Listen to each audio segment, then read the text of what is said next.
Assalamualaikum warahmatullahi wabarakatuh. Di sini saya akan menjelaskan sifat wajib yang dimiliki Allah. Sifat wajib yang pertama yaitu adalah wujud, yang artinya ada. Maksudnya Allah adalah zat yang pasti ada, berdiri sendiri, tidak diciptakan oleh siapapun, dan tidak ada Tuhan selain Allah. Yang kedua ada qidam, yang berarti awal atau terdahulu. Maksudnya Allah merupakan sang pencipta yang menciptakan alam semesta beserta isinya. Selanjutnya ada baka atau kekal, yang artinya kekal. Allah itu maha kekal dan tidak akan punah atau binasa dan tidak akan mati. Lalu ada mukhalafatul lil hawadisi, yang artinya berbeda dengan makhluk ciptaannya. Sudah pasti Allah jauh berbeda dengan makhluk ciptaannya, karena tidak ada satupun yang mampu sebanding dengan Allah dan mampu menyerupai keagungannya. Selanjutnya ada qiyamuhu binafsihi, yang artinya berdiri sendiri. Sesungguhnya Allah Ta'ala berdiri sendiri dan tidak bergantung oleh siapapun.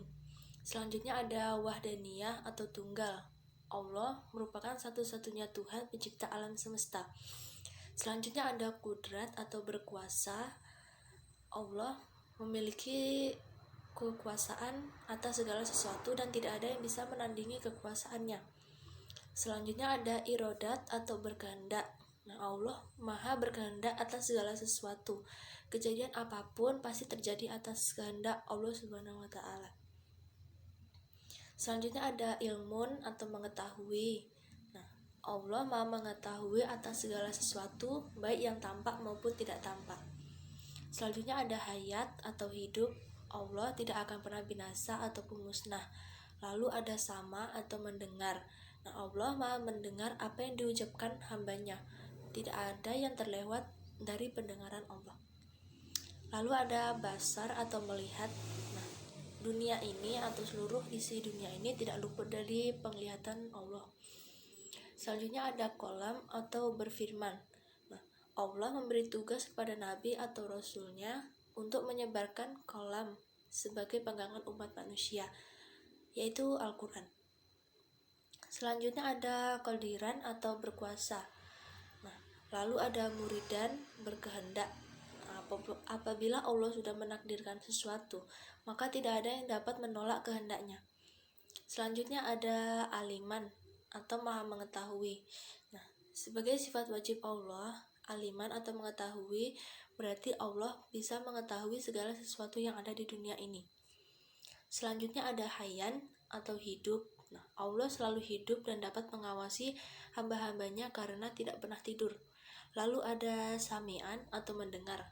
Allah maha mendengar dan tidak ada yang terlewat dari Allah, dan tidak ada yang melampaui pendengaran Allah. Lalu ada basiran atau maha melihat.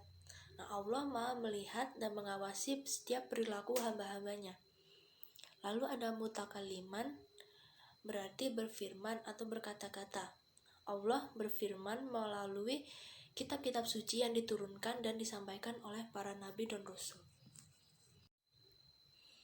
Selanjutnya ada sifat mustahil yang dimiliki Allah. Yang pertama, Adam, artinya tidak ada. Allah mustahil bersifat Adam karena Allah itu ada. Yang kedua ada hudus, yang artinya baru. Allah tidak mungkin bersifat hudus karena Allah telah ada sebelum makhluk dan ciptaannya ada di dunia ini. Karena Allah bersifat terdahulu atau ini kebalikan dari sifat wajib yaitu qidam. Yang ketiga ada fana, yang artinya tidak kekal. Fana artinya bisa binasa atau rusak. Allah tidak mungkin memiliki sifat fana karena Allah itu kekal dan abadi.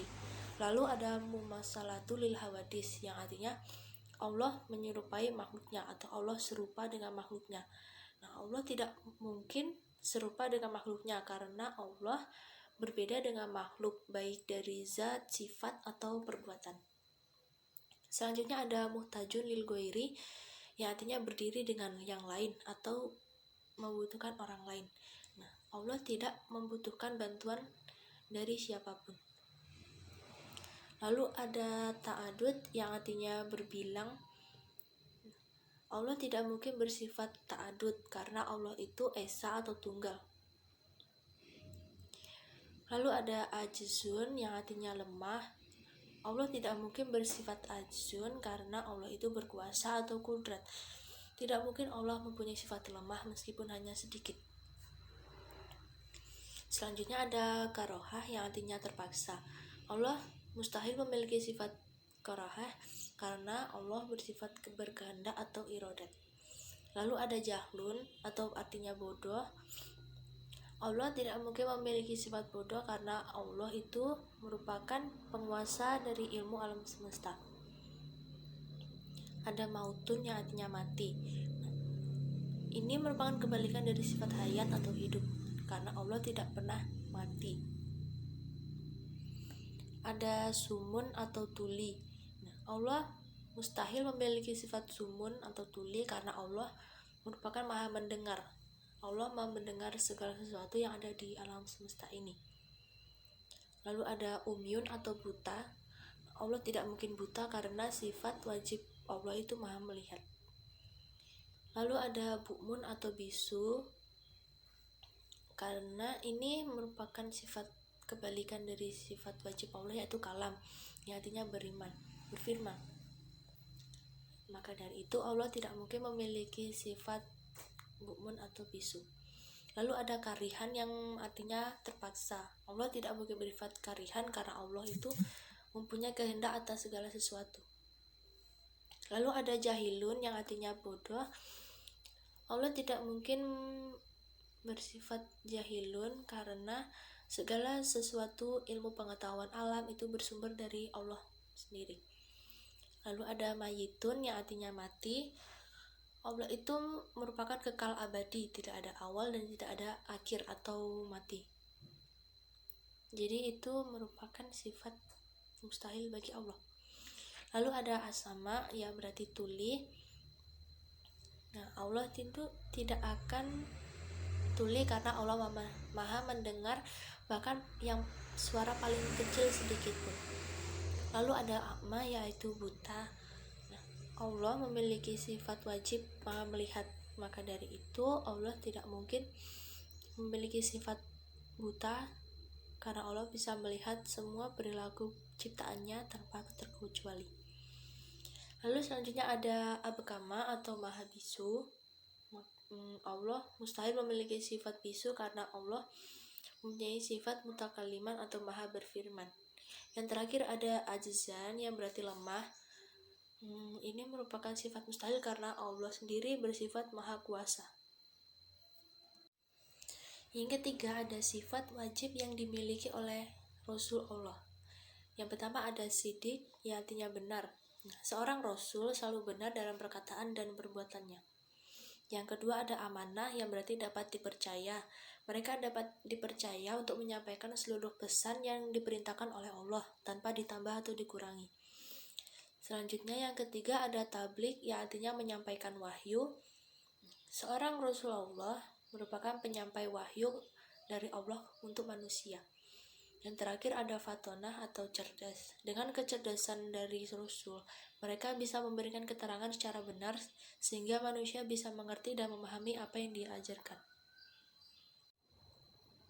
Nah, yang terakhir yang keempat yaitu sifat mustahil yang dimiliki oleh Rasulullah. Yang pertama ada kizib yang artinya bohong atau dusta. Nah, ini tidak mungkin ada di sifat Rasul karena Rasul tidak mungkin mengatakan sebuah kebohongan atau dusta kepada umat manusia. Yang kedua ada khianat yang artinya berkhianat. Tidak ada satu Rasul pun yang berkhianat kepada umat manusia. Semua wahyu Allah yang sudah diamanatkan kepada Rasul akan disampaikan dan dilaksanakan. Yang ketiga ada kitman yang berarti menyembunyikan. Nah, setiap Rasul yang telah diamanatkan wahyu tidak mungkin disembunyikan dari umat manusia. Yang terakhir ada baladah atau bodoh yang artinya Rasul pilihan Allah merupakan ciptaan Allah yang paling sempurna dan tidak mungkin bodoh.